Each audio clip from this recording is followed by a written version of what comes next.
ਨਾਅਰੇਬਾਜ਼ੀ ਵਾਲੀ ਪਾਰਟੀ ਹੁਣ ਨਵੇਂ ਨਾਅਰੇ ਦੇ ਨਾਲ ਪੇਸ਼ ਕੀ ਹੈ ਜੀ ਨਵਾਂ ਨਾਅਰਾ?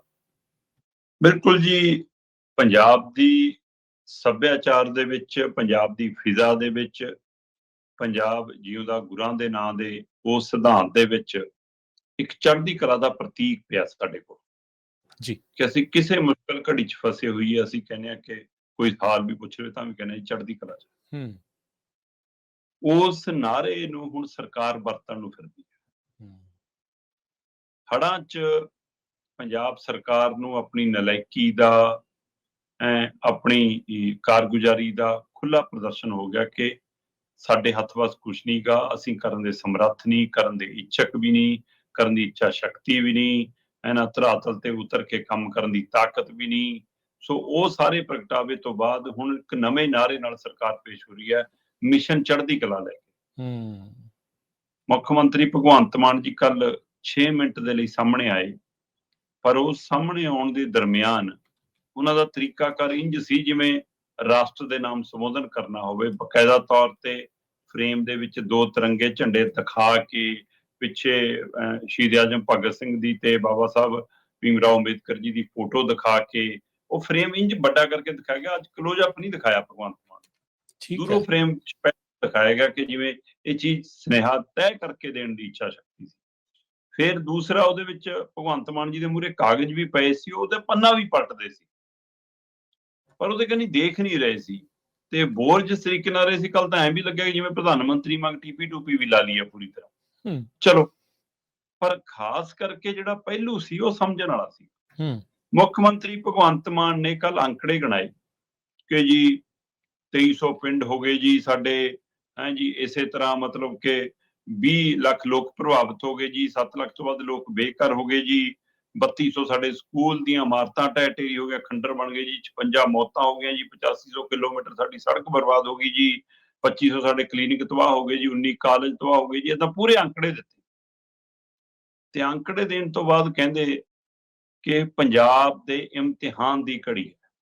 ਠੀਕ ਹੈ ਮੁੱਖ ਮੰਤਰੀ ਸਾਹਿਬ, ਪੰਜਾਬ ਤਾਂ ਇਮਤਿਹਾਨ ਚੋਂ ਪਾਸ ਹੈ, ਇਮਤਿਹਾਨ ਦੀ ਘੜੀ ਤਾਂ ਤੁਹਾਡੀ ਸਰਕਾਰ ਦੀ ਹੈ ਜੀ, ਕਿਉਂਕਿ ਤੁਹਾਡੀ ਸਰਕਾਰ ਦੀ ਉਹ ਬਾਰ-ਬਾਰ ਰੀਪੀਅਰ ਆ ਰਹੀ ਆ, ਬਾਰ-ਬਾਰ ਮਤਲਬ ਕਿ ਤੁਹਾਨੂੰ ਇਹ ਸਪਲੀ ਦੇਣੀ ਪੈ ਰਹੀ ਹੈ। ਪੰਜਾਬ ਸਰਕਾਰ ਆਪਣਾ ਹਿਸਾਬ ਕਿਤਾਬ ਦੇਖੇ, ਪੰਜਾਬ ਦੇ ਲੋਕਾਂ ਨੂੰ ਕਿਸੇ ਇਮਤਿਹਾਨ 'ਚ ਨਾ ਪਾਵੇ, ਕਿਉਂਕਿ ਪੰਜਾਬ ਨੇ ਦੱਸਤਾ ਕਿ ਅਸੀਂ ਫਿਰ ਕਿਵੇਂ ਇੱਕ ਸੁਰ ਹਾਂ, ਇੱਕ ਜੁੱਟ ਹਾਂ, ਕਿਵੇਂ ਇਕੱਠਿਆਂ ਹੋ ਕੇ ਆਪਣਾ ਇਹ ਮਸਲਾ ਨਿਬੇੜਨ ਦੀ ਵੀ ਸਮਰੱਥ ਰੱਖਦੇ ਹਾਂ। ਉਹਦੇ ਵਿੱਚ NRI ਭਰਾਵਾਂ ਨੇ ਜਿਸ ਕਦਰ ਵੱਡਾ ਯੋਗਦਾਨ ਪਾਇਆ, ਫੰਡ ਰੇਜ਼ ਦੇ ਰਾਹੀਂ ਜਾਂ ਡਾਇਰੈਕਟ ਆਪਣੇ ਪਿੰਡਾਂ ਖੇਤਰਾਂ ਦੇ ਵਿੱਚ ਜਾ ਕੇ ਪਹੁੰਚ ਕਰਕੇ, ਉਹ ਵੀ ਬਾਕਮਾਲ। ਇਸ ਤੋਂ ਗਾਂ ਫਿਰ ਮੁੱਖ ਮੰਤਰੀ ਸਾਹਿਬ ਕਹਿੰਦੇ ਵੀ ਕਿ ਆਪਾਂ ਮੁੜ ਕੇ ਜਵਾਕ ਸਕੂਲ ਭੇਜਣੇ ਆ, ਆਪਾਂ ਮੁੜ ਕੇ ਖੇਤੀ ਨੂੰ ਪੈਰਾਂ ਸਿਰ ਕਰਨਾ, ਆਪਾਂ ਗਲੀਆਂ ਸੜਕਾਂ ਸਾਰਾ ਕੁਝ ਬਣਾਉਣਾ ਹੈ, ਪੰਜਾਬ ਨੂੰ ਮੁੜ ਕੇ ਪੰਜਾਬ ਬਣਾਉਣਾ। ਮੈਂ 2 ਵਾਰ ਗੱਲ ਸੁਣੀ ਇਹ ਪਿੱਛੇ ਕਰ ਕਰਕੇ ਕਿ ਪੰਜਾਬ ਨੂੰ ਪੰਜਾਬ ਹੀ ਬਣਾਉਣਾ। ਪਹਿਲਾਂ ਤਾਂ ਰੰਗਲਾ ਬਣਾਉਣਾ ਸੀ, ਹੁਣ ਪੰਜਾਬ ਨੂੰ ਪੰਜਾਬ ਬਣਾਉਣ ਦੀਆਂ ਗੱਲਾਂ ਕਰਨ ਲੱਗੇ। ਵੀ ਰੰਗਲਾ ਕਿੱਥੇ ਉੱਡ ਗਿਆ, ਸਾਡਾ ਰੰਗ ਕਿੱਥੇ ਉੱਡ ਗਿਆ? ਫਿਰ ਥੋੜੀ ਦੇਰ ਬਾਅਦ ਜਦੋਂ ਫੰਡ ਮੰਗੇ ਮੁੱਖ ਮੰਤਰੀ ਸਾਹਿਬ ਨੇ, ਫਿਰ ਜਿਹੜੀ ਵੈਬਸਾਈਟ ਦਿੱਤੀ ਉਹਦੇ ਵਿੱਚ ਰੰਗਲਾ ਸ਼ਬਦ ਹੈਗਾ ਸੀ। ਅੱਛਾ, ਮੈਂ ਕਿਹਾ ਵੈਬਸਾਈਟ 'ਚ ਰੱਖਿਆ ਜਿੱਥੇ ਰੰਗਲਾ।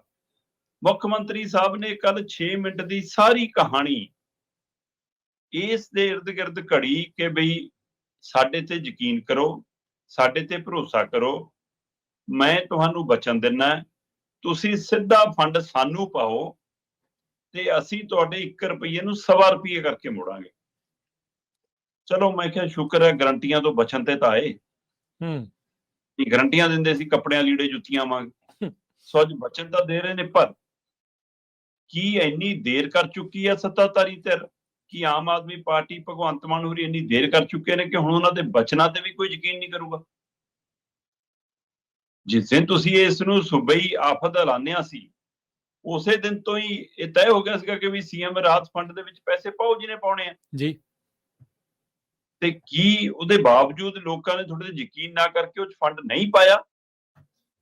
ਜੇ ਪਾਇਆ ਵੀ ਆ ਤਾਂ ਹੋ ਸਕਦਾ ਕਿ ਉਹਨੇ ਅਗਨੇ ਪਾਇਆ ਹੋਊਗਾ ਜਿਹੜੇ ਸਰਕਾਰੀ ਵਿਭਾਗ ਨੇ ਜਿਨ੍ਹਾਂ ਤੋਂ ਤੁਸੀਂ ਡੰਡੇ ਦੇ ਜ਼ੋਰ ਤੇ ਲੈ ਲੈਣਾ, ਜਾਂ ਜਿਹੜੇ ਵਿਚਾਰੇ ਕੋਈ ਕਾਰੋਬਾਰੀ, ਕਿਸੇ ਪ੍ਰੋਪਰਟੀ ਡੀਲਰ, ਕੋਈ ਮਾਈਨਿੰਗ ਮਾਫੀਆ ਜਿਹਦੀ ਬਾਹ ਮੂੰਹ ਮਰੋੜ ਸਕਦੇ ਹੋ ਤੁਸੀਂ, ਜਿਨ੍ਹਾਂ ਦਾ ਤੁਹਾਡੇ ਨਾਲ ਹਿਸਾਬ ਕਿਤਾਬ ਚੱਲਦਾ ਭਾਈ, ਹੋ ਸਕਦਾ ਉਹਨਾਂ ਦੇ ਪਾਦੇ ਹੋਣ, ਪਰ ਉਵੇਂ ਲੋਕਾਂ ਨੇ ਯਕੀਨ ਕਰਕੇ ਨਹੀਂ ਪਾਏ। ਤਾਂ ਅੱਜ ਮੁੱਖ ਮੰਤਰੀ ਸਾਹਿਬ ਨੂੰ ਅਪੀਲ ਕਰਨੀ ਪਈ। ਮਤਲਬ ਜਿਹੜੇ ਕਦੇ ਮਿਸ਼ਨ ਜੀ ਆਪਣਾ ਕਿਹੜਾ ਲੈ ਕੇ ਆਏ ਸੀਗੇ ਜੀ, ਸਿੱਖਿਆ ਕ੍ਰਾਂਤੀ ਆ ਗਈ ਜੀ ਕਦੇ, ਜਿਹੜੇ ਕਦੇ ਲਿਆਏ ਜੀ ਆ ਯੁੱਧ ਨਸ਼ਿਆਂ ਵਿਰੁੱਧ ਜੀ, ਹੈ ਨਾ, ਤੇ ਆ ਲਓ ਜੀ ਹੁਣ ਮੁਹੱਲਾ ਕਲੀਨਿਕ ਜੀ, ਬਿਜਲੀ ਮੁਫਤ ਜੀ, ਇਹ ਜਿਹੜੇ ਸਾਰੇ ਨਾਅਰੇ ਸੀ ਉਹਨਾਂ 'ਚ ਹੁਣ ਇਹ ਨਵਾਂ ਮਿਸ਼ਨ ਸ਼ਾਮਲ ਕੀਤਾ ਕਿ ਜੀ ਮਿਸ਼ਨ ਚੜ੍ਹਦੀ ਕਲਾ। ਪਹਿਲੀ ਗੱਲ ਤਾਂ ਇਹ ਹੈ ਕਿ ਜੇ ਤੁਸੀਂ 1.25 ਰੁਪਏ ਕਰਕੇ ਮੋੜਨ ਦੇ ਸਮਰੱਥ ਹੋ ਕਿ ਰੁਪਈਆ ਦੋ ਅਸੀਂ 1.25 ਰੁਪਇਆ ਕਰਕੇ ਵਾਪਸ ਲਾਵਾਂਗੇ ਪੰਜਾਬ ਤੇ, ਕਿ ਭਾਈ ਰੁਪਈਆ ਲੋਕ ਆਪ ਹੀ ਲਾ ਲੈਣਗੇ, ਤੁਸੀਂ 1.25 ਵਾਲਾ ਉੱਪਰ ਵਾਲਾ ਹੀ ਦੇ ਦਿਓ ਜਿਹੜਾ ਦੇਣਾ ਲੋਕਾਂ ਨੂੰ ਸਿੱਧਾ, ਉਹ ਤਾਂ ਦਿਓ। ਤੇ ਜਿੰਨਾ ਪੈਸਾ ਤੁਸੀਂ ਇਸ਼ਤਿਹਾਰਾਂ ਤੇ ਲਾ ਰਹੇ ਹੋ, ਅੱਜ ਪੂਰੇ ਪੇਜ ਦੇ ਇਸ਼ਤਿਹਾਰ ਜਾਰੀ ਕੀਤੇ ਇਹਦੇ ਲਈ, ਕੀ ਬਾਤ ਹੈ, ਦੇਖ ਲਓ ਜਿੰਨਾ ਪੈਸਾ ਇਸ਼ਤਿਹਾਰਾਂ ਤੇ ਲਾਇਆ ਪਿਛਲੇ ਹਰ ਸਕੀਮ ਨੂੰ ਪ੍ਰਚਾਰਨ ਲਈ, ਪੰਜਾਬ ਭਰ ਚ ਬੋਰਡ ਟੰਗੇ, ਅਖਬਾਰਾਂ ਟੀਵੀ ਚੈਨਲਾਂ ਤੇ ਐਡ ਦਿੱਤੀ, ਉਹਨਾਂ ਪੈਸਾ ਹੀ ਪੰਜਾਬ ਚ ਲਾ ਦਿਓ। ਸਹੀ ਗੱਲ। ਜਿੰਨਾ ਜੋਰ ਤੁਸੀਂ ਹੈਲੀਕਾਪਟਰ ਦੇ, ਮੁੜ ਕੇ ਚੌਪਰ ਨਹੀਂ ਲੱਭਿਆ, ਚਾਬੀਆਂ ਲਿਆਂਦੀਆਂ ਵਾਪਸ ਫਿਰ ਜਿਹੜੀਆਂ ਦੇ ਕੇ ਆਂਦੀਆਂ ਸੀ। ਉਹ ਇੱਕ ਦਿਨ ਦਾ ਡਰਾਮਾ ਤੁਹਾਡਾ ਸਭ ਨੂੰ ਪਤਾ, ਤੇ ਉਹ ਤੋਂ ਬਾਅਦ ਉਹ ਚੌਪਰ ਫਿਰ ਦਿੱਲੀ ਵਾਲਿਆਂ ਲਈ ਉੜਦਾ, ਦਿੱਲੀ ਵਾਲਿਆਂ ਨੂੰ ਲੈ ਕੇ ਜਾਂਦਾ, ਦਿੱਲੀ ਵਾਲਿਆਂ ਨੂੰ ਛੱਡਦਾ, ਸਾਰਾ ਕੁਝ ਉਹ ਪੈਸਾ ਪੰਜਾਬ ਚ ਲਾ ਲਓ। ਸੋ ਨਾਅਰਿਆਂ ਵਾਲੀ ਸਰਕਾਰ ਸਿਰਫ ਨਾਅਰਾਬਾਜ਼ੀ ਕਰਨਾ ਜਾਣਦੀ ਆ, ਸਲੋਗਨ, ਟੈਗ, ਪੰਚ ਲਾਈਨਾਂ, ਬਸ ਇਹਦੇ ਸਾਰਿਆਂ ਨੂੰ ਲੱਗਦਾ ਕਿ ਜਿਵੇਂ ਮੋਦੀ ਦੀਆਂ ਸਕੀਮਾਂ ਨੇ ਨਾਅਰਿਆਂ ਵਾਲੀਆਂ, ਉਵੇਂ ਸਾਡੀਆਂ ਚੱਲ ਜਾਣਗੀਆਂ। ਜਿਵੇਂ ਮੋਦੀ ਨੇ ਪੈਸੇ ਮੰਗ ਲਏ PM ਪ੍ਰਧਾਨ ਮੰਤਰੀ ਰਾਹਤ ਫੰਡ ਦੇ ਲਈ ਪੰਜਾਬ ਦੇ ਨਾਂ ਦੇ ਉੱਤੇ, ਉਵੇਂ ਅਸੀਂ ਵੀ ਮੰਗ ਲਈਏ। ਸੋ ਬਈ ਫਿਰ ਲੋਕ ਤਾਂ ਜੇ ਆਪਣਾ ਆਪ ਸਮਰੱਥ ਨੇ, ਫਿਰ ਤੁਸੀਂ ਇਹ ਡਰਾਮੇ ਕਾਹਦੇ ਲਈ ਕਰਦੇ ਹੋ? ਸੋ ਇਹ ਨਾਅਰੇਬਾਜ਼ੀ ਵਾਲੀ ਸਰਕਾਰ ਨਵਾਂ ਨਾਅਰਾ ਲੈ ਕੇ ਆਈ ਹੈ ਜੀ, ਪਰ ਉਹ ਵੀ ਪ੍ਰਵਾਨ ਨਹੀਂ ਪੈਂਦਾ ਦਿਖਦਾ। ਪੰਜਾਬ ਨੂੰ ਪਹਿਲਾਂ ਕੈਲੀਫੋਰਨੀਆ ਬਣਾਉਣਾ ਸੀ, ਫਿਰ ਰੰਗਲਾ ਬਣਾਉਣਾ ਸੀ, ਹੁਣ ਪੰਜਾਬ ਨੂੰ ਪੰਜਾਬ ਹੀ ਰਹਿਣ ਦੇਣਾ ਆ।